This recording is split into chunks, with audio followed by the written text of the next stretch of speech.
mais yéen gouvernement bu fi nekkoon dañu jiiñ ne lépp lu jig jaaga ñoom la parce que ñoom ñoo caxat-caxatee alalu réew mi tey yaa ngi wax léegi ne bëggoo woon yooyu yàbbi ci Cour des comptes bi parce que li ñu wax ci wàllu certifié ou pas li nga xamante ne moom moo di chiffre ndax léegi am nga ci certitude ou bien. waaw mais d'abord xam nga man nee naa li ma sama xam-xam dama ci mais am na ñu nga xam ne si suñu régime ku mel ni Pape Malick Ndour xam nga nee naa Pape Malick Ndour maa ngi ko découvrir ci mbirum économie ak finance bi ñu nekkee ci opposition mais bi ñu nekkee ci pouvoir mosuma xam ne sax Pape Malick Ndour économiste la parce que sur cette question mosul cee jël parole publique mais bi mu ci jëlee lu bëri yee nañu si ñu gën ci parce que xam-xamam dem ci loolu mais dama jàppoon ni suñu régime bi yëpp ñi ci nekkoon ñëpp assumé 12 ans yi bu ci nekk ñëpp amoon taxawaay boobu dana gën a mën a leer ba pare deuxièmement Cour des comptes il faut que Cour des comptes expliquer ma li mu def 2022 lu mu tudd lu mu def 2023 lu mu tudd et pourquoi en 2025 bu ñu ñëwee ci rapport bi mu contrarié mu nekk en contrariété parfaite ak li fa nekkoon. te ba pare mu mel ni Cour des comptes yu wuute la ba pare le régime a changé mais l'administration elle est restée intacte. Absolument. Ce sont les mêmes fonctionnaires yu nekk ministère des finances donc Cour des comptes li mu wax c'est plus attaquer l'administration des Sénégalaises que le régime parce que Macky Sall n'est pas au ministère des finances c'est pas lui qui fait les chiffres. Et ces chiffres-là sont transmis à la BCEAO ñi nekkoon BCEAO te ñoo nekk secrétaire général du gouvernement il y a une nébuleuse bu nga xam ne chaque jour nga dégg information boo nga ne xamu ko te ba pare Cour des comptes se cache derrière son devoir de réserve pour ne pas éclairer les gens xam nga premier débat bi am mooy dañu ne rapport bi signé wuñ ko président de la République mu ngi yore rapport bu ñu signé lu ma wóor mais nañu génne rapport bu ñu signé et le débat est clos mais tout ça am na lu manqué ci suñu système mais nag soxna si régime boo ñëwee nga fekk ni banque mondiale FMI nee nañu subvention yi dañu koy wàññi li nga diggoon xale yi gis nga ni mënut a nekk parce que c'est toujours comme ça le mirage du pouvoir balaa nga ci àgg da ngay ne mën nga lépp mais boo àggee tu trouves la réalité des difficultés oui. Mais boo mënul yooyu benn pexe nga am pexe mooy régime bi jàll moo fi indi li yëpp mais bu ñu fàttali aussi ñun je disais à un de mes amis attendez 2012 aussi c'était la même chose nous on était du PDS bi ñu génnee waa di woy Abdoulaye Wade malgré tout ce que Abdoulaye Wade avait fait mais on a critiqué Abdoulaye Wade on lui a dit des choses parce que les régimes c'est comme ça on cherche un bouc émissaire pour que askan wi yëpp ñu ñuulal Macky Sall ñuulal bépp ministre man damay romb ñuy wax xaalis bi ngeen yor ma ne xaalis bi ngeen yor nii ba dégg naa benn waaye sax mu ne woy gars yi dañoo yor xaalis ñun ñu yore pouvoir man xaalis boobu ma ne moom na génne compte am moom mën naa ñeme soxna moom mu ñëw fii télé bi mu toog ma toog mu génne mu compte am ma génne suma compte ñu xool kan moo ci ëpp alal moom mi nga xam ne il y a 6 mois il y a 1 an la ñëw nekk directeur général man nga xam ne nekk naa directeur général nekk ministre je vous jure sur le Saint Coran mën naa fi ñëw ma indi suma compte mu indi compte am mu wax kër yu mu yor ma yor wax ko Sénégal atte parce que c'est des histoires c'est simplement pour noircir pour manipuler une opinion pour croire que qu'il y a dans ce pays il y a une bande de gens qui sont enrichis mais ñi ko def mais ñi ko def yoon waa ngi ni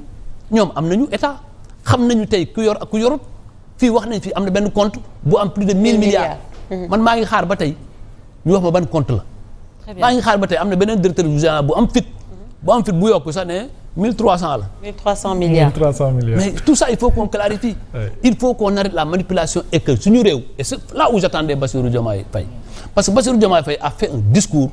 bi ñu le 2 avril bu nit mënoon dégg parce que nee na dinañu waxtaan ak kujje gi pour naka la ñuy gës ba approfondir démocratie un an ngi nii gisuma dialogue bu am entre l'opposition et le pouvoir un dialogue réel parce que l'opposition aujourd'hui au Sénégal qu'on le veuille ou non est incarnée par l'APR parce que dañoo dem élection législative APR nekk la première force de l'opposition. Très bien. Donc par contre mais si loolu gisaguñ dara au contraire c'est l'opposition qui est persécutée. mais naka la ñu mënee jël loolu yëpp monsieur le ministre tënk ko peut-être ci manipulation naka la ñu mën a comprendre aujourd'hui l'économie suñu déggee ñoom ñu wax ne que peut-être vous avez pillé ce pays li fi am yëpp yéen a tax ak bien sûr FMI bi génn tey wax ne que la dette est toujours soutenable loolu yëpp dañ koy tënk dëxañ ko ci manipulation c'est-à-dire que ñun ñoo pillé ce pays ñu ngi li ñu fekk ci autoroute ñaata kilomètres la woon lu ñu fekk ci autoroute ñaata kilomètres la bi Macky Sall di ñëw pouvoir pas moins de 70 kilomètres 35-40 ñu yóbbu ko à combien bu ñu àggee ba Tambacounda nga xam ne yoon bi war na àgg ba Fatick léegi te waroon àgg ba Tambacounda dinañ àgg plus de 300 kilomètres d'autoroute terre bi ci TER bi dañoo ne woon bu TER bi taxawee ñoom ñu changé seen i sant TER bi tey ñun ñaa ngi ciy daw di dem di fax seen i soxla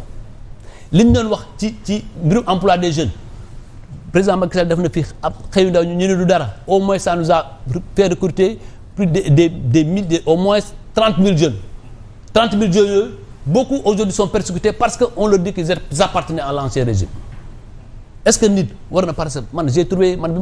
ma duggee urbanisme fekk naa fa ay opposants mën naa leen bañ a responsabiliser parce que la responsabilisation est une question de confiance mais du ma leen dàq man amul kenn ku ma dàq fekk fa te fekk naa fa ay opposants fekk naa fa ñu nga xam ne seen statut Sonko lañ ci doon def ak Diomaye fekk naa fa ay statut ñu nga xam ne Malick Gakou lañ doon def dàquma kenn mais mën naa nag suma confiance responsabilité su may directeur de cabinet su may conseiller technique say poste de responsabilité du ma fa def ko àndul ak man mais parce que kii Ablaye Sow la àndaloon nañ ko génne nañ ko dàq vous pensez que c'est juste mais nee nañ parce que vous pensez que c'est acceptable dans un pays démocratique voilà da ngeen xaar bay waaj a dem. non c'est pas en tout cas en ce qui me concerne c'est faux. c'est ça en fait. loolu gis nga ku ko def tamit mën nga ko prouver c'est très facile boo ko defee xam nañ date yi xam nañ ñu ko defee boo ko defee emploi bi amul nga wane ko mu leer man waxuma ni ñun lépp la ñu def moo baax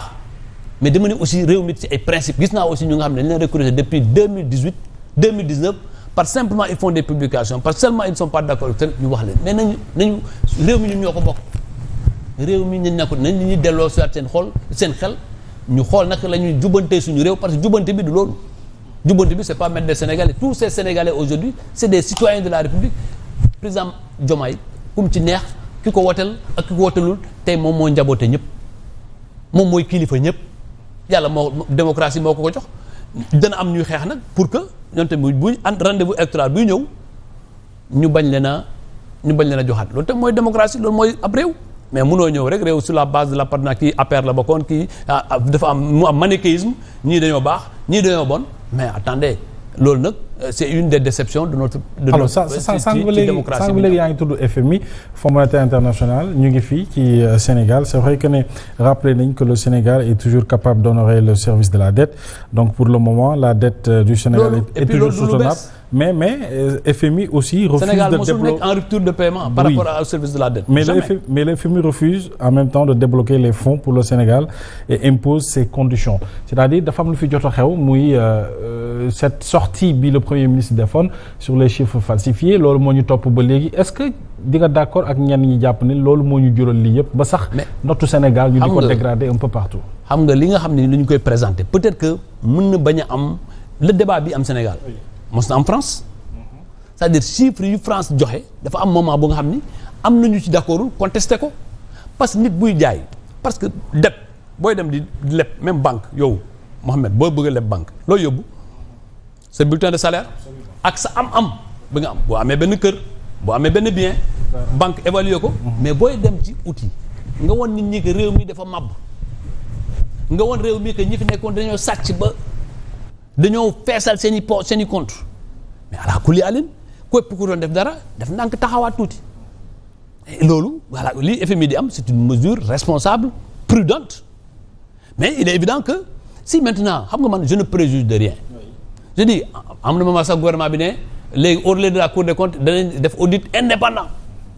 mais tout ça là il faut qu'on y aille ñu leeral mbir mi bu ñu leeralee mbir mi réew mi nekkaat ci yeneen anam ñëpp mën a d'accord ci ñu dem liggéey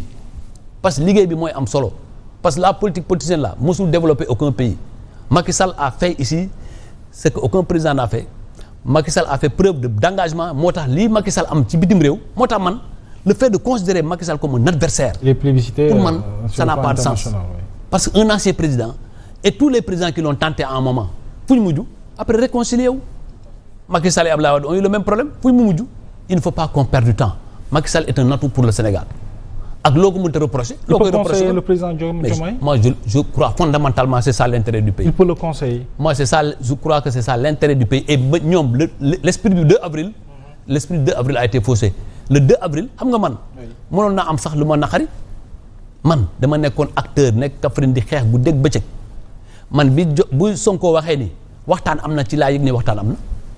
yow yëgoo ko. musuma ko yëg. ak li nga jege-jege yëpp musuma ko yëg musuma cee bokk. ah oui. parce que man damay assumer samay position. en tant que ministre de la République. Macky Sall ak may déglu gis nga bi ñu indee loi d'amnistie bi. Macky Sall je fais partie des ministres qui n'étaient pas d'accord. pour un seul principe c'est pas parce que je ne voulais pas que les gens soient libérés. dinañ ci ñëw je voulais simplement que ça soit juste.